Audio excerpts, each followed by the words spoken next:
अस्सलाम वालेकुम स्टूडेंट। आज हमारा जो चैप्टर नंबर 16 है, तो इसमें हम इलेक्ट्रॉनिक्स के बारे में पढ़ेंगे। इलेक्ट्रॉनिक्स की जो है कंपोनेंट कौन कौन से होते हैं और एनालॉग क्वांटिटीज़ कौन सी होती हैं और डिजिटल क्वांटिटीज़ कौन सी होती हैं, इसके बारे में हम पढ़ेंगे। तो फर्स्ट ऑफ़ ऑल इलेक्ट्रॉनिक्स क्या है? ये कि एक साइंस की ब्रांच है जिसमें कंट्रोल ऑफ इलेक्ट्रॉन जो है उनके ऊपर फ्लो ऑफ इलेक्ट्रॉन के ऊपर जो है वो कंट्रोल किया जाता है। और जो है फ्लो ऑफ इलेक्ट्रॉन के ऊपर कंट्रोल किया जाता है, उनके बिहेवियर के बारे में स्टडी की जाती है। और फ्लो ऑफ इलेक्ट्रॉन जो है उसके कंट्रोल कैसे करते हैं हम उसके बारे में स्टडी की जाती है। और उसके फ्लो ऑफ इलेक्ट्रॉन के इफ़ेक्ट्स क्या हैं, किसके अंदर से जो फ़्लो करता है, जब वो मैटर के अंदर से फ़्लो करता है उसके क्या इफ़ेक्ट्स होते हैं, उसका बिहेवियर क्या होता है। जब वो वैक्यूम के अंदर जो है वो फ़्लो करता है तो उसके इफ़ेक्ट्स क्या होते हैं, उसके बिहेवियर क्या होता है। हम ये चीज़ इसके इलेक्ट्रॉनिक्स के अंदर ये पढ़ते हैं। अब इलेक्ट्रॉनिक्स जो है वो साइंस की वो ब्रांच है जिसके अंदर ये बिहेवियर के बाद electronics is the branch of science. Science की एक ब्रांच है that deals with the study and control of flow of electron. Control of flow of electron, वो कहता है कंट्रोल किसके ऊपर कंट्रोल है, इलेक्ट्रॉन का जो फ्लो है उसके ऊपर उसको स्टडी किया जाता है। And the study of their behaviour, और उसके बिहेवियर के बारे में स्टडी की होती है कि इलेक्ट्रॉन जो है उसका जो जब वो फ्लो करता है किसके अंदर से, वैक्यूम के अंदर से और मैटर के अंदर से, तो उसका बिहेवियर कैसा होता है और उसके असरात क्या होते हैं। यानी कि इलेक्ट्रॉन जो है वो वैक्यूम और मैटर के अंदर से जब वो फ्लो करता है तो उसका बिहेवियर क्या होता है और इफ़ेक्ट्स क्या होते हैं बेटा। तो ये हम इसके अंदर पढ़ेंगे। तो ऐसी साइंस की वो ब्रांच जिसके अंदर फ्लो ऑफ इलेक्ट्रॉन के ऊपर जो है वो कंट्रोल किया जाता है and the motion of the electron जो है वो कंट्रोल की जाती है।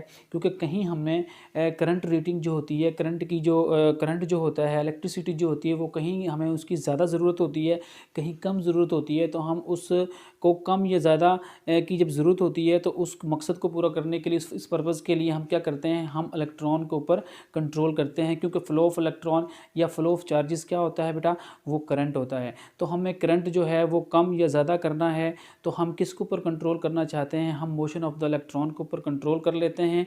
तो हम कहेंगे कि हमने इलेक्ट्रिसिटी के ऊपर यानी कि करंट के ऊपर कंट्रोल कर लिया है। तो करंट रेटिंग के ऊपर हम कंट्रोल कर सकते हैं।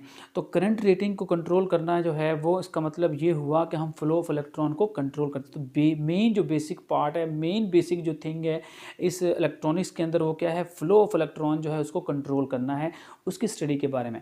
अब इलेक्ट्रॉन जो है उसका बिहेवियर क्या होता है और उसके असरात क्या होते हैं जब वो किसी भी वैक्यूम के अंदर से या मैटर के अंदर से, वैक्यूम जहाँ पर कोई गैस वगैरह नहीं होंगी, और जो मैटर है यानी कि जो मैटर के अंदर से जब वो पास करेगा या वैक्यूम के अंदर से जो पास करेगा तो उसके बिहेवियर क्या होता है, उसके असरात क्या होते हैं, उसके बारे में हम जो है स्टडी करते हैं। तो ऐसी ब्रांच जो इन तमाम के बारे में यानी कि फ्लो ऑफ इलेक्ट्रॉन के बारे में, इलेक्ट्रॉन का जो बिहेवियर है उसके बारे में, और इलेक्ट्रॉन के जो बिहेवियर है और मोशन ऑफ इलेक्ट्रॉन के जो इफ़ेक्ट्स होते हैं जब वो वैक्यूम या मैटर के अंदर जब पास करता है, उसके बारे में जो स्टडी होती है वो साइंस की कौन सी ब्रांच बताती है, हमें इलेक्ट्रॉनिक्स बताती है।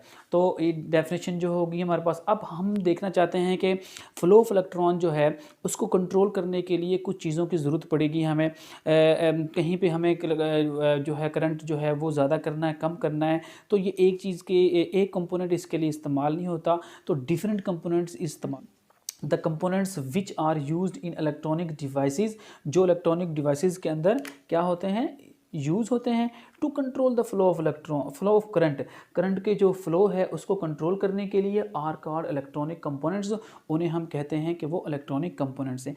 आपको समझ आ गई होगी। यानी कि इलेक्ट्रॉनिक कंपोनेंट क्या होगा, वो कंपोनेंट होगा जो इलेक्ट्रॉनिक डिवाइसेस के अंदर इस्तेमाल हो रहा होगा। अच्छा बेटा, इलेक्ट्रॉनिक कंपोनेंट्स के अंदर कुछ ये चीज़ें यहाँ पे हैं आपकी, शायद एग्जाम्पल क्या है बेटा, रजिस्टर। और इसके अलावा और बहुत से इलेक्ट्रॉनिक कंपोनेंट्स हैं जो आप जो है इलेक्ट्रॉनिक डिवाइसेस के अंदर यूज़ करते हैं। तो इलेक्ट्रॉनिक डिवाइसेस के अंदर एक कंपोनेंट ये भी होता है रजिस्टर जो होता है। रजिस्टर क्या है, जिस तरह इसके नाम से ज़ाहिर है कि ये एक रेजिस्टेंस है, यानी कि जहाँ भी आपको करंट जो है वो कम करना पड़ता है, यानी कि जो करंट कम करेंगे आप लोग, करंट रेटिंग जहाँ आपने कम करनी होती है वहाँ पर आप रजिस्टर यूज़ करते हैं। अब रजिस्टर की भी कई अक़साम हैं लेकिन हम यहाँ पर वो नहीं पढ़ रहे। तो इसके भी इस रजिस्टर की कई एग्ज़ाम जितने भी इसकी एग्ज़ाम है उनको अगर डिस्कस करना शुरू कर दें तो ये अलग से टॉपिक बन जाएगा। लिहाजा यहाँ पे इतना याद रखें कि रजिस्टर है, रजिस्टर से आपके नाम से ज़ाहिर है कि ये रेजिस्टेंस है, यानी कि फ़्लो ऑफ इलेक्ट्रॉन के जो है उसमें रुकावट जो है वो पैदा करती है, उसको कंट्रोल करती है, तो उसे हम कहते हैं कि वो एक रेजिस्टेंस का काम करती है। रजिस्टर क्या करेगा, एक रेजिस्टेंस का काम करेगा। जहाँ पे हमने वोल्टेज जो है वो ड्रॉप करने में पड़ेंगे या हमने जो है करंट जो है वो कम करना है तो हम रजिस्टर को यूज़ करते हैं। लो बेटा दूसरा हमारे पास इलेक्ट्रोचार्ज याद करना पड़ेगा आपको, ये एग्जांपल। लो बेटा आगे है, हम पढ़ जाए एनालॉग क्वांटिटीज़ क्या होती हैं। ठीक है, एनालॉग क्वांटिटीज़ क्या होती हैं?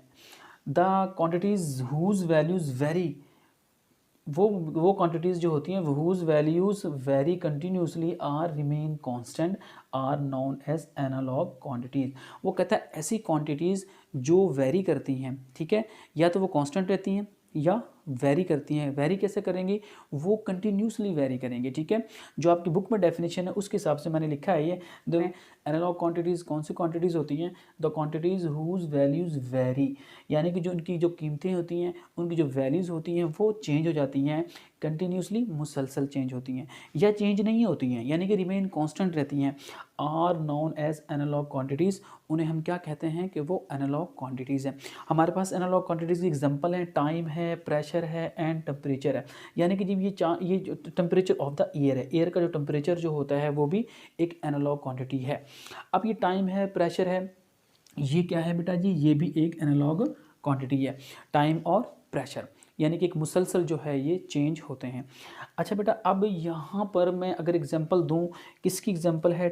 Temperature of the air. Air का जो टेम्परेचर जो होता है वो दिन में सुबह से लेकर शाम तक जो होता है वो एयर का टेम्परेचर जो होता है वो एक जैसा नहीं रहता, चेंज होता है। तो सुबह जो टेम्परेचर होगा वो कुछ और होगा, थोड़ा सा वक्त गुजरने के बाद, 1 घंटा 2 घंटा 3 घंटा गुजरने के बाद, तो बेटा क्या होता है, उसका जो टेम्परेचर जो होता है दिन का वो इंक्रीज़ करना शुरू कर देता है। और जो है टेम्परेचर जब इंक्रीज़ करता है तो एक दिन का एक ऐसा वक्त आता है, यानी कि दोपहर के वक्त जो वो टेम्परेचर काफ़ी इंक्रीज़ कर जाता है। उसके बाद जो है धूप में शिद्दत जो है वो कम हो जाती है और उसका टेम्परेचर जो होता है वो कम होता जाता है। अब आपने देखा होगा कि सुबह से लेकर शाम तक जो है सुबह से दोपहर एक मुसलसल टेम्परेचर बढ़ रहा है, लेकिन जब कम हो रहा है फिर मुसलसल कम हो रहा है। तो उसको हम ग्राफ से समझने की कोशिश करते हैं। तो देखिए बेटा, हमारे पास ये टेम्परेचर था, मैंने उसको ये वर्टिकल फॉर्म के अंदर ले लिया, वाई एक्सिस की तरफ ले लिया, और मैंने टाइम को जो है एक्स एक्सिस की तरफ ले लिया। टाइम और टेम्परेचर के दरमियान में हमने एक ग्राफ ड्रॉ करना है। अब देखिए यहाँ पर इनिशियल स्टेज के अंदर क्या था, टेम्परेचर कम था, ठीक है, और चलते जाएँ ये थोड़ा सा टाइम ज़्यादा हो गया। यहाँ पे जब था टाइम तो ये टेम्परेचर यहाँ पे था, और जब यहाँ पे आए तो ये टेम्परेचर बढ़ गया। अब टाइम बढ़ा और टेम्परेचर बढ़ गया, टाइम बढ़ा और लेट्स मैं कह देता हूँ कि उसकी जो हाईएस्ट जो वैल्यू तो टेम्परेचर की वो यहाँ पर शो होगी। ठीक है, हाईएस्ट, मैं इसको एज पॉइंट कह देता हूँ। ठीक है, एज पॉइंट के ऊपर उसकी हाईएस्ट वैल्यूज़ जो है वो हमें हासिल हो रही है। तो अब हम कहेंगे कि ये टेम्परेचर जो है सुबह के टाइम था, फिर वो बढ़ा बढ़ा और बढ़ा और बढ़ा, यहाँ तक उसकी पीक वैल्यू यानी कि हाईएस्ट वैल्यू जो है वो यहाँ पे हासिल हो रही है। तो अब देखें, अब जो हाईएस्ट वैल्यू है टेम्परेचर की वो यहाँ पे हासिल हो गई है। अब इससे आगे वो टेम्परेचर नहीं बढ़ रहा, मैं ये लाइन लगा रहा हूँ, इससे आगे वो टेम्परेचर नहीं बढ़ रहा। आगे क्या है, वो टेम्परेचर कम होता जा रहा और कम होता जा रहा और कम होता जा रहा, और बिल्कुल ऐसे ये कम हो जाता है। तो मैं कहूँगा कि इसमें एक कंटिन्यूसली चेंज आ रही है। कौन सी चेंज आ रही है इसमें बेटा? कंटिन्यूसली चेंज आ रही है, कंटिन्यूस चेंज हो रहा है। तो ये उसकी ये मैंने फॉर्म डाली है, ठीक है, ये जो मैंने जो शो किया है ये है इसका डिजिटल वर्जन कहते हैं। ठीक है, ये इसी ग्राफ का ही एक दूसरी फॉर्म है, डिजिटल वर्जन। अगर इसको हम शो करना चाहें डिजिटल वर्जन के अंदर तो हम उसको शो करने का ये तरीका, यानी कि ऊपर वाली जो डायग्राम है उसी की ये ही डायग्राम है, लेकिन इसको हम कहते हैं कि डिजिटल वर्जन है। ठीक है, अच्छा बेटा जी, अब हम देखते हैं कि एग्जाम्पल नंबर 2 देखते हैं इसकी। ठीक है, एग्जाम्पल नंबर 2 किसकी? एनालॉग क्वांटिटी की एग्जांपल नंबर 2 क्या होती है। लो बेटा देखें, हमारे पास जो वोल्टेज होता है वो जो वोल्टेज है, अगर मैं कहूँ कि वोल्टेज और हमारे पास टाइम के दरम्यान मैंने ग्राफ खींचा है, वोल्टेज और टाइम के दरम्यान। ठीक है, मैं यहाँ पे लिखता हूँ कि ये टाइम है, वोल्टेज और टाइम, चलो नज़र नहीं आ रहा तो मैं इधर लिख देता हूँ कि ये हमारे पास टाइम टी, ये टाइम टी। तो वोल्टेज और टाइम के दरमियान हम एक ग्राफ जो है वो ड्रॉ करना चाह रहे हैं। तो आपको पता है कि वैल्यूज़ वोल्टेज की एक जो है वो एक पीक वैल्यू पे जाती है। हमारा जो करंट होता है वो अल्टरनेटिंग करंट होता है। अल्टरनेटिंग करंट में क्या होता है कि जो वैल्यूज़ जो होती है वो एक मैक्सिमम वैल्यू होती है, फिर वो मिनिमम वैल्यू होती है। अब हमारे पास वोल्टेज जो है हमारे पास एक, अगर मैं कहूँ कि ये वैल्यू हमारे पास, इसका वोल्टेज जो है हमारे पास वो 5 है। अब देखें जो 5 हुआ है तो ये यहाँ पर 1 था, फिर 2 था, फिर 3 था, फिर 4 था, फिर 5। ठीक है, अब 5 से आगे फिर 4 हो रहा है, 3 हो रहा है और ये नीचे ऐसे कम होता जा रहा है। ठीक है बेटा जी, अब यहाँ पे आके ये कम हो गया, अब नीचे जब जा रहे हैं तो ये और कम होता जाएगा। ठीक है, अब ये नीचे और कम होता जा रहा है। यहाँ पे फिर ये है, ये हमारे पास -1 हो गया, -2 हो गया, -3, -5, इस पॉइंट पे जाके ये -5 हो जाता है।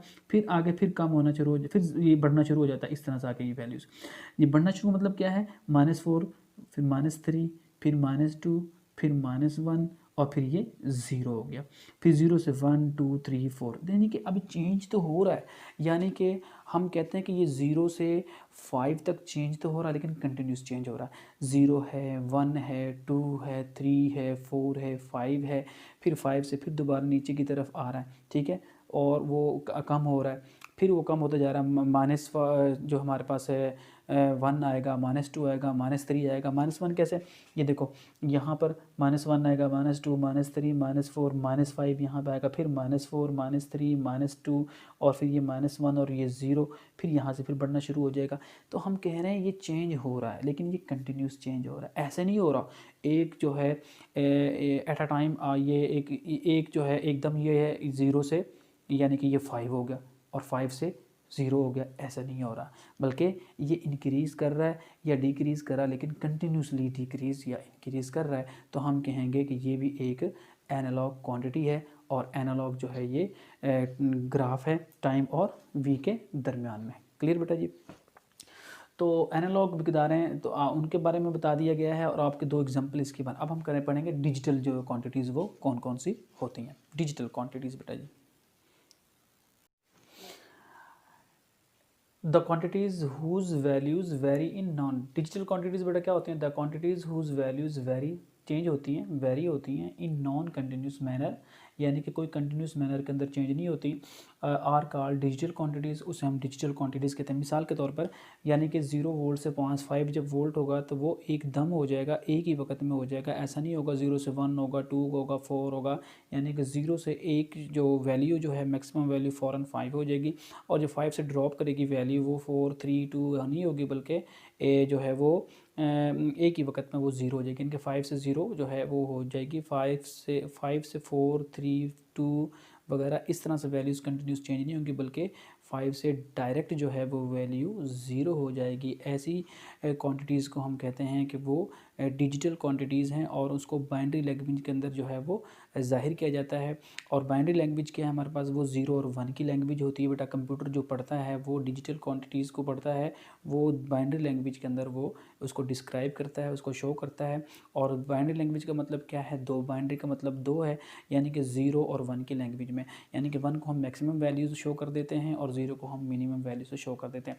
मिसाल के तौर पर हम वोल्टेज के हम अगर एक्सप्रेशन देखें, यहाँ पर हमारे पास ग्राफ से शो करें, तो 0 से 5 जब वोल्टेज होता है तो वो जब 0 था हमारे पास, और एक मैक्सिमम वैल्यू जो हमारे पास 2 वैल्यूज़ में लेता हूँ, जो एक मिनिमम वैल्यू 0 है और एक मैक्सिमम वैल्यू 5 है।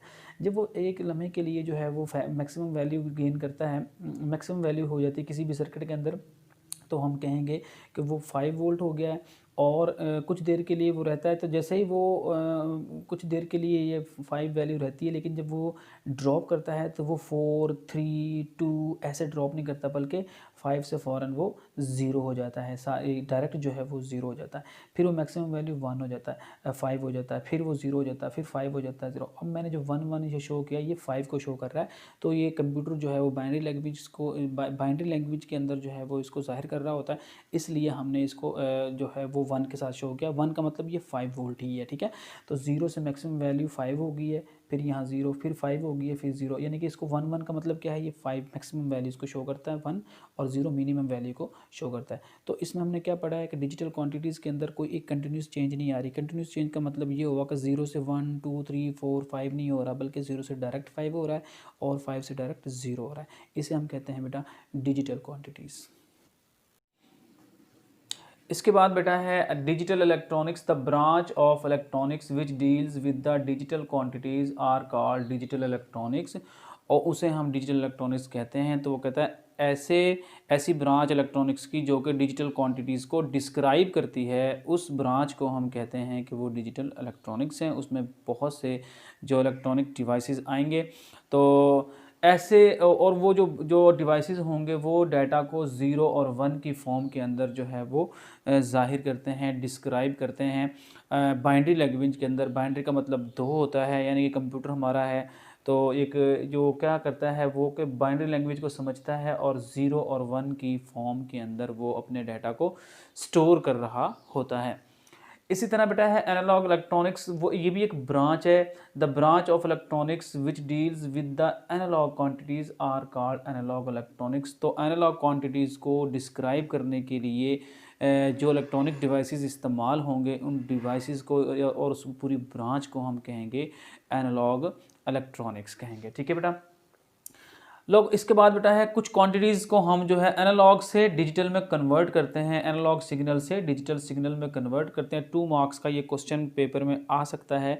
तो इसे कहते हैं हम एडीसी। एडीसी से क्या मुराद है, तो ऐसे ख़ास किस्म के सर्किट जो होते हैं वो डिज़ाइन किए जाते हैं, जो सर्किट जो है जो सर्किट जो है वो कन्वर्ट कर देते हैं डिजिटल सिग्नल को, सॉरी एनालॉग सिग्नल को डिजिटल सिग्नल के अंदर। तो ऐसे हम सर्किट को हम कहते हैं एडीसी, यानी कि एनालॉग से डिजिटल में कन्वर्ट करने वाले सर्किट्स को जो होते हैं उनको हम एडीसी कहते हैं। इसकी डेफिनेशन क्या बनेगी, the special circuit which are use to convert analog signal to digital signal are called ADC. तो उसे हम एडीसी कहते हैं, यानी कि analog to digital converter signals कहते हैं।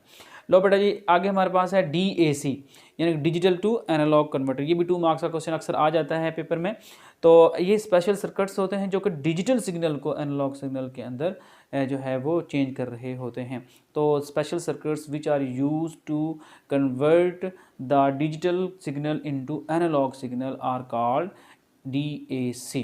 तो इंशाल्लाह बेटा समझ आई होगी आप लोगों को। ये टॉपिक हमारा कंप्लीट हुआ है। नेक्स्ट इंशाल्लाह हम ऑपरेशंस पढ़ेंगे, एंड नैंड और वगैरह जितनी भी ऑपरेशंस आपके स्मार्ट सिलेबस के अंदर शामिल हैं वो हम इंशाल्लाह करेंगे। अल्लाह हाफिज़।